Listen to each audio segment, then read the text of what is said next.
Hamma bilgan NASA ilmiy markazi bilan tenglashadigan, balki undan ham yaxshiroq ilmiy markaz bizda bo'lishi mumkin edi. Agar Mirzo Ulug'bek 55 yoshida emas, balki 80 yoshida vafot etgan edi.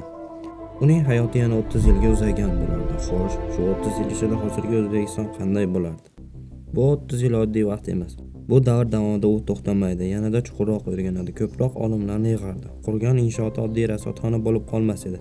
Kengayardi va mukammallashardi. Dunyoning eng kuchli ilmiy markaziga aylanishi mumkin edi.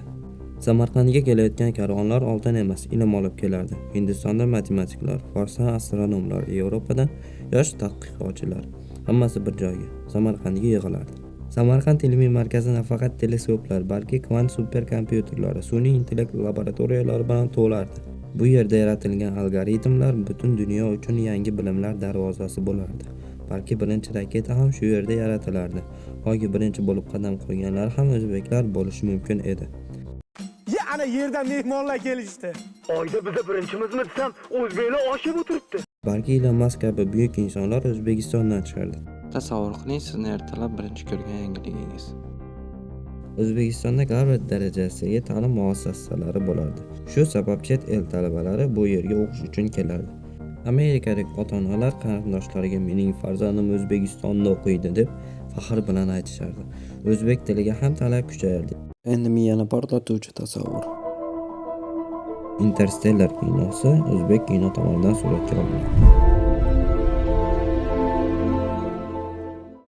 Agar buni dunyo miqyosida olsak, ehtimol teleskopga o'xshagan qurilmalar 200 yil oldin paydo bo'lardi. Natijada insoniyat osmonni ancha oldin tushungan bo'lardi. Balki hozir sen bilan Marsda bo'lar edik. Oyga esa bir haftalik ekskursiyalar yo'lga qo'yilgan bo'lardi. Va balki yer biz uchun faqat boshlanish nuqtasi bo'lib qolgan bo'lardi.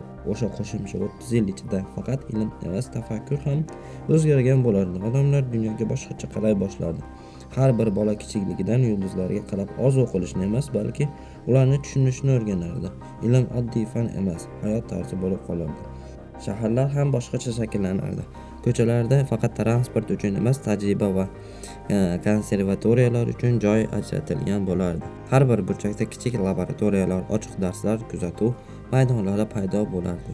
Odamlar bo'sh vaqtida dam olish o'rniga yangi narsalarni sinab ko'rishni tanlardi. Eng qizig'i, vaqtga bo'lgan munosabat ham o'zgarardi. Chunki ilm rivojlangan sari inson har bir soniyani qadrini chuqurroq his qiladi.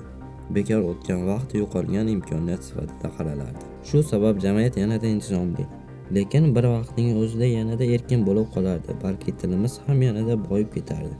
Yangi tushunchalar, yangi atamalar, yangi fikrlash uslublari paydo bo'lardi. O'zbek tilida yozilgan ilmiy kitoblar dunyoning eng nufuzli kutubxonalarida asosiy manbaga aylangan bo'ladi. Va eng muhimi, odamlar o'ziga ishonishni o'rganardi. Biz ham qila olamiz degan gap oddiy motivatsiya emas, isbotlangan haqiqat bo'lardi. Agar o'sha umr biroz uzunroq bo'lsa, butun yo'nalish o'zgarishi mumkin. Lekin bu kelajak nega amalga oshmadi? Sababi bitta va u eng og'riqli haqiqatlardan biri.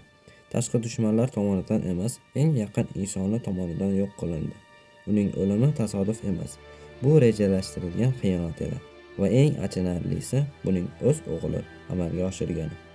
Keyingi video bu xiyonat qanday bo'lgani, qanday amalga oshirilganini va asl sababini ochamiz. Bu oddiy tarix emas, bu otani o'ldirgan o'g'il hikoyasi.